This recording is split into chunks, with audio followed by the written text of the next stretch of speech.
why the US has no high-speed rail. When I watch these American videos, I always get told that American public transport isn't the best. So yeah, really excited to get into this and check out why exactly the US don't have a high-speed rail. Before we do get into this, appreciate if you guys can hit that subscribe button. Let's see what we got. China has the fastest and largest high-speed rail network in the world. Okay. The country has more than 19,000 miles of high-speed rail, the vast majority of which was built in the last decade.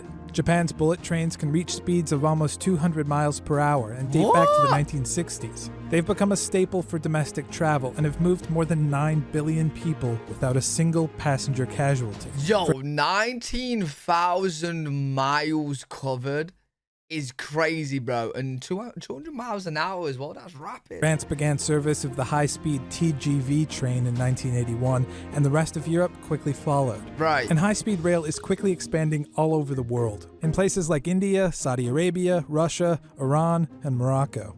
Okay. And then there's the US. The UK as well. Like, I know it just showed there that we got some. I never used a train. I've only been on a train once in my whole entire life, and that was last year.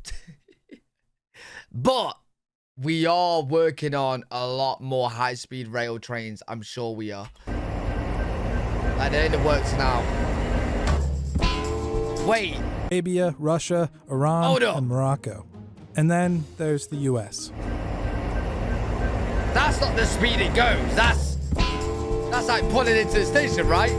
Why the US continues to fail with high-speed trains. Okay. Okay, let's see.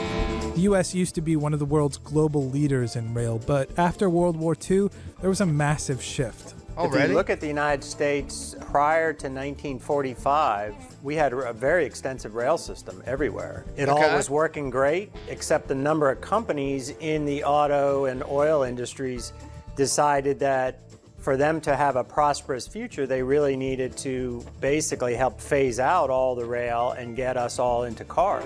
The inflexible rails, Wait, how permanently comes? embedded in cobblestones, were paved over. Oh, wait, is that because the companies are like, yo, we can make more money selling the cars to people than getting, like, their rail fares?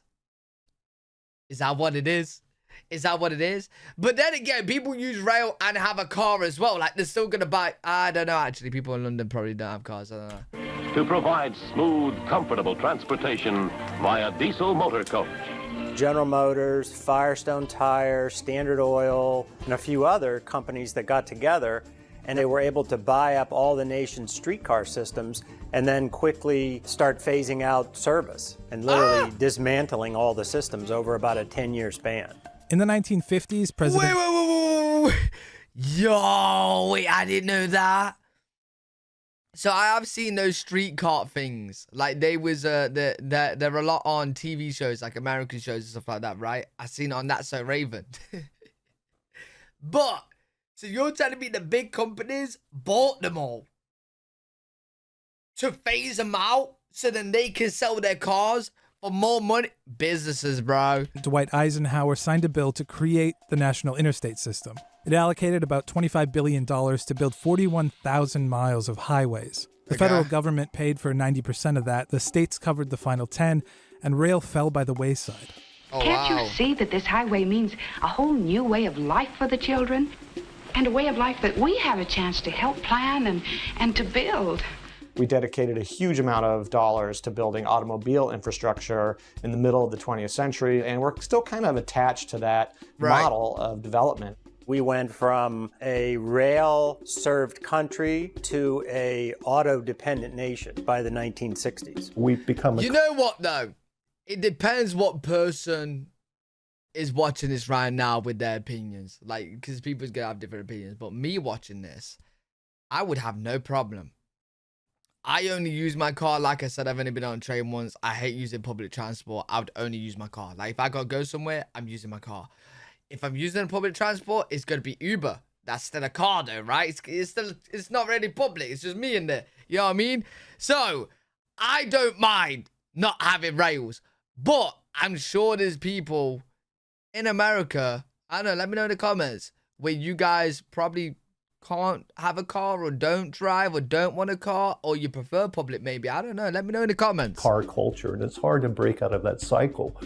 Not to mention the fact that In our political system, we have very powerful oil lobbies, car manufacturing lobbies, aviation lobbies, all the entities that the high-speed rail would have to compete with. This is the American dream of freedom on wheels. We average some 850 cars per 1,000 inhabitants in the U.S. In China, it's only 250.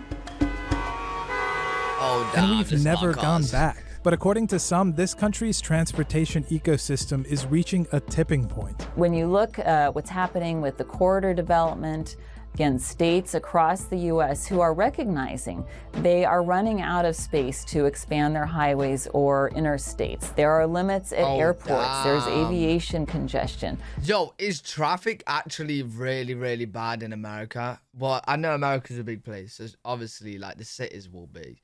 I hate traffic, dude, honestly. I hate it, bro. So what are the options? It's quite bad in the UK, like, especially around the times of, like, there's just times I avoid in the UK. Anywhere in the UK. Literally anywhere, right? School times. So, like, at school and work start. So, around, like, 8, 9 a.m. Don't go driving in the UK, bro. 8, 9 a.m. Don't go driving, dude. Around 3 p.m. is when school ends. Don't go driving around 3 p.m. Okay? And then I think it's 5, 6 when people are finishing work as well. Just pretty much the whole day. A better rail system is one and could come with significant benefits. Right, okay. It's largely an environmental good to switch from air traffic and car traffic to electrified high-speed rail. That's a much lower emission way of traveling. Okay. When the high-speed rail between Madrid and Barcelona in Spain came into operation, I mean, air travel just plummeted between those cities, and everyone switched over to high-speed rail, which was very convenient. People were happier to do it. They weren't forced to switch. They did it because it was a nicer option to take high-speed rail. Right. There's a sort of a rule of thumb for trips that are under 3 or 4 hours in trip length from city to city. Those usually end up with about 80 or 90% of the travel market from aviation. Where rail exists and it's convenient and high speed, it's very popular. America, I think, is waking up to this idea that rail is a good investment for transportation infrastructure.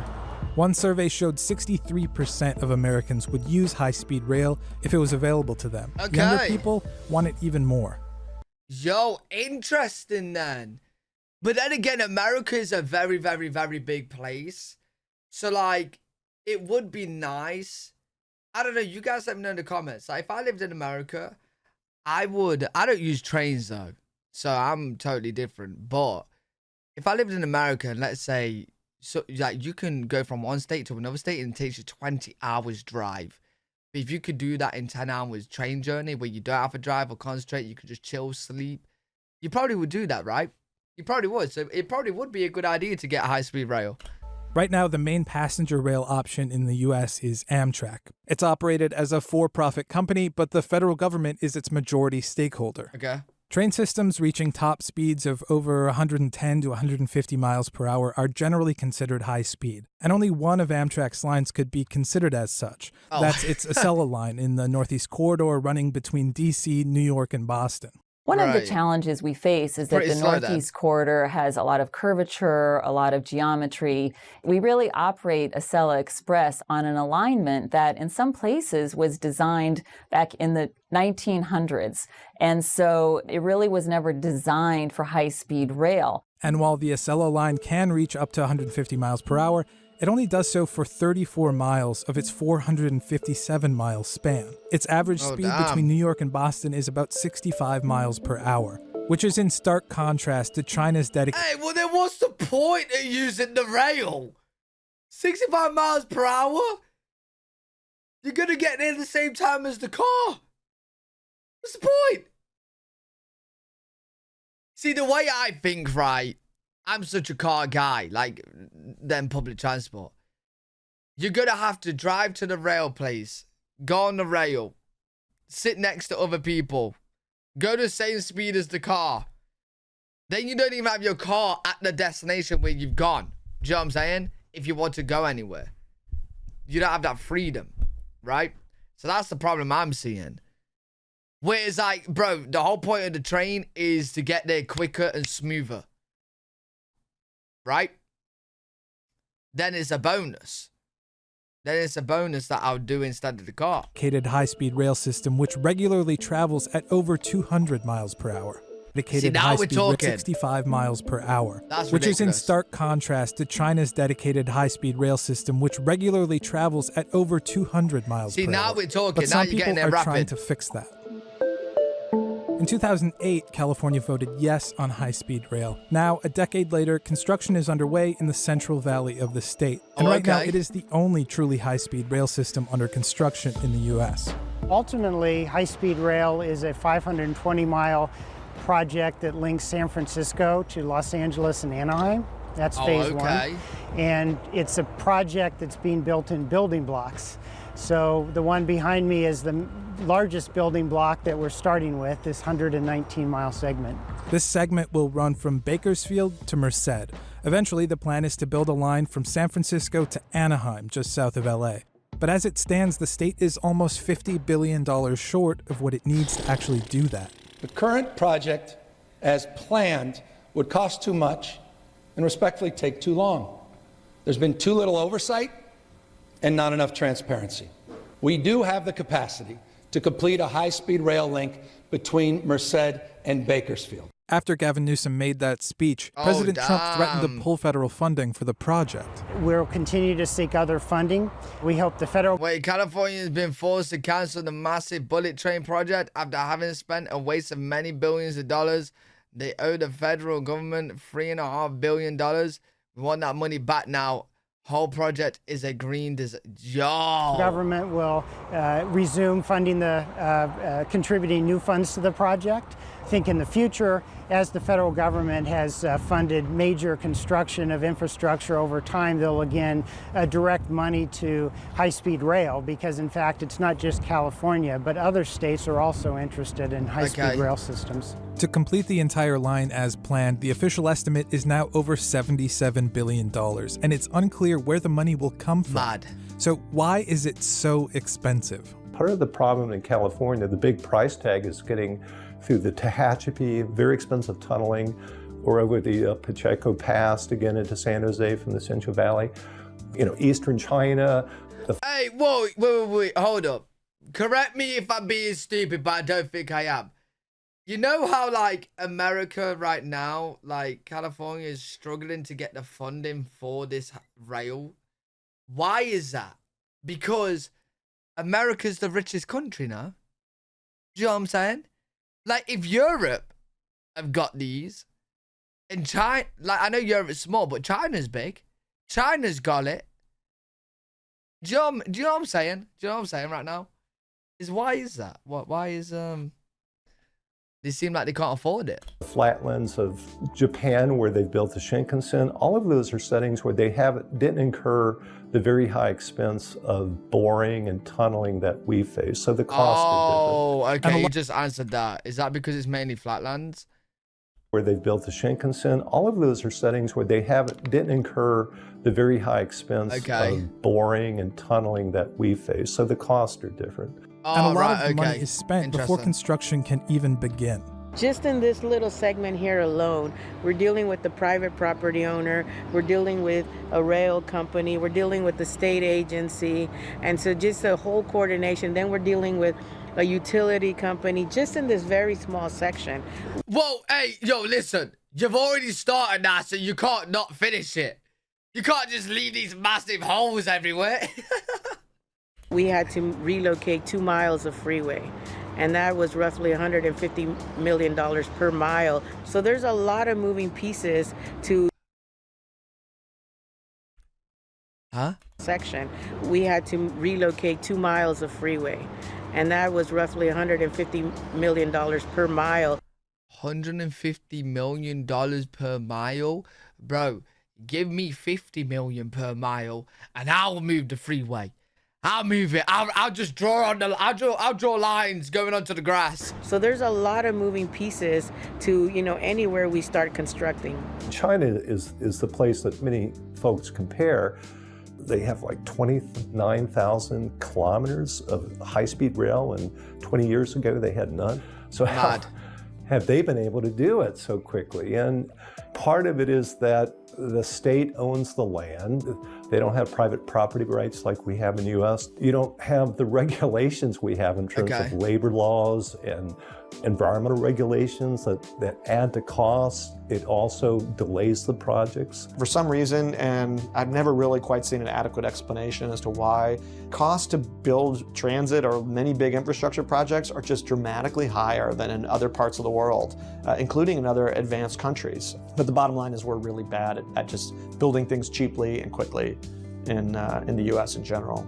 So it's not just rail infrastructure that is though? expensive.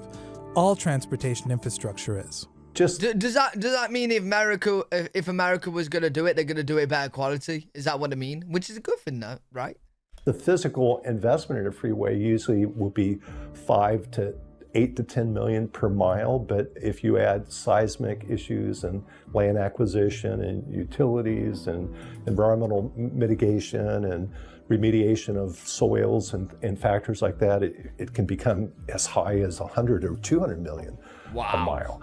The numbers for high-speed rail can vary, anywhere from 20 to 80 million per mile. The big reason why America is behind on high-speed rail is primarily money. Yo, these numbers are crazy high, and they're saying per mile, bro.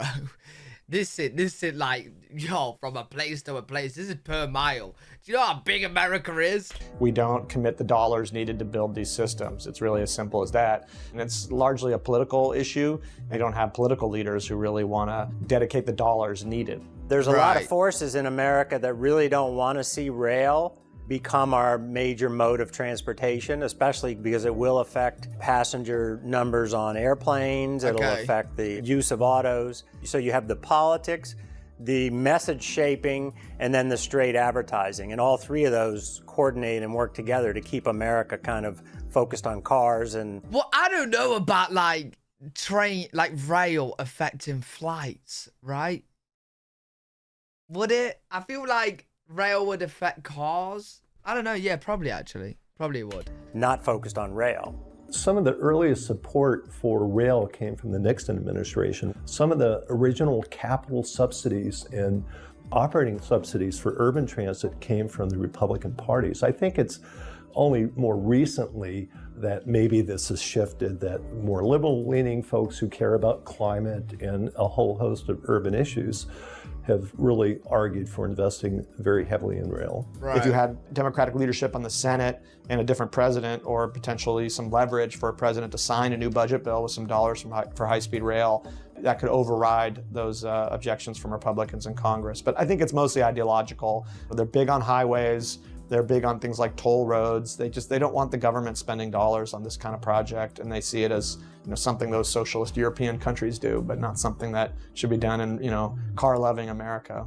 In my judgment, it would take a very strong federal commitment, almost sort of a post-Second World War interstate. Yo, I'm very interested though. Like, what does the people of America want?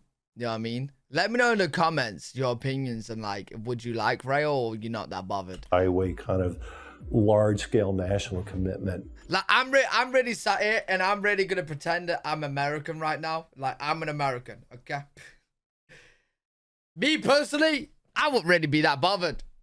Because even if we got it, I barely would use it anyway, just because, like I said, I don't use trains in the UK. You know what I mean? I'm not ready to be bothered. This is why some high-speed rail projects are trying to avoid public funding altogether. One company, Texas Central, plans to build a bullet train from Houston to Dallas without using a dime of taxpayer money. Okay. We're taking what is a laborious, unreliable, 4-hour drive, if you're lucky, and turning that into a reliable, safe 90 minutes. And when you look at that as a business plan being driven by data, this is the right place to build the first high-speed train in the United States. The Texas project is backed by investors motivated to make a profit and will use proven Japanese rail technology. Texas Central's goal is to complete the project by 2025. Another private company is even further along with its rail system in Florida. It's expanding its higher speed train from Miami to Orlando. Orlando's the most heavily visited city of the United States. Miami, the most heavily visited international city of the United States. It's too far to drive, it's too short to fly. We had the rail link, and that was really the genesis of the project. Wes Edens has invested heavily in Florida's rail project, which used to be called Brightline. This is how it's gonna all start, though. It really is. Like they're gonna get like the Texas is gonna get their line, Florida's gonna get their line, and then another state's gonna get their line, and another state, and then eventually it will all end up being connected. Line recently rebranded to Virgin Trains as the company partnered with Richard Branson's Virgin Group. The team at Brightline, which is now called Virgin Trains, has proven that that it can work, that people actually want to get out of their cars and they'd love to be on trains. In order to reach profitability, the company sacrificed speed to save money. If you want to really go high speed, you have to grade separate. So you basically have to build a bridge for 250 miles that you then put a train on. That sounds hard and it sounds expensive, and it's both of those things. So a huge difference in cost, a huge difference in time to build, and not that much of a reduction in service. And now tech companies are getting involved with infrastructure projects. In the Pacific Northwest, a high-speed rail plan is underway to connect Portland, Seattle, and Vancouver. Microsoft contributed $300,000 towards research for the project. A number one priority for Hey, Microsoft, you could cough up a little bit more than 300 grand. Hey, I'm hearing millions and millions and billions, and then Microsoft is coughing up 300K. Microsoft as well is to really see and pursue this high-speed rail effort happen. If you look at around the United What have they done? Hired 2 people to research it? States, where all of the Fortune 500 companies are located, they all are in a similar situation to Microsoft. The housing is unaffordable, traffic congestion is epic. Right. It's too hard to get anywhere and to get employees. So high-speed rail can solve this same exact problem in numerous regions around the United States. So is the private sector the answer to bringing high-speed rail to the U.S.? If the private sector wants to invest in transportation, and as long as it's not, impinging on the public taxpayers, I don't see a problem with the private sector moving forward. And I think there is some truth that the private sector is going to have much more of an incentive to hurry up on the construction and get things done more quickly, more cheaply. That said, the private sector still has to operate with the oversight and the regulatory responsibilities of the public sector. So, for example, environmental review doesn't go away just because it's a private sector project. Right. Labor standards don't go away. The difference is that they don't have to keep trying to sell a project to the public for a vote to raise taxes or sell bonds. Some people remain optimistic that the I know get it done quicker because they're going to want to return. You know what I'm saying? They're going to want to return. U.S. can catch up to the rest of the world and have a robust, high-speed rail system. We're building that right now behind us. This 119-mile segment that we want to expand with the money we already have to 170 miles. It's going to serve a population of 3 million people in the Central Valley. So it's not only do I believe, but it's under construction. A lot of activity is now taking shape. State rail authorities have been shaped in 4 or 5 states. So they're actually taking these on now as a legitimate project and moving forward. I think the future is very bright for train travel in the United States. There's broad consensus with our policy leaders in industry that it's time to move an infrastructure bill, and that will certainly help kickstart U.S. rail. Others are much less confident. I wish I were a little more optimistic. It's just very difficult to make the economics work here. No one has embraced it as a strong part of their political platform. There's just too many other tough, pressing problems we're facing. I don't see us catching up to where the rest of the world is. It would take such a massive infusion of dollars for that to happen in California. Yeah, and but you're America. You've got that. Waiving a number of environmental requirements and some other government regulations that hinder the quick deployment of these projects in favor of other values. My own instincts are that it's going to be decades and decades and decades before you'll be able to go a 1-seat trip from San Diego to Sacramento or San Francisco. It'd be nice if there was just one simple answer. It's this litany of factors that collectively add up that make this so hard to pull off in the United States. Interesting video though. Let me know what you guys think in the comment section. Do you guys really like high-speed rail? Are you not ready to force? You know what I mean? I'm really interested to see what you guys being in America really think about that. Hopefully you guys enjoyed. If you did, make sure you thumbs up, subscribe for more content. I'm live every single day on twitch.tv/L3WG. If you guys want to check me out over there, I'll see you all in the next one. Peace.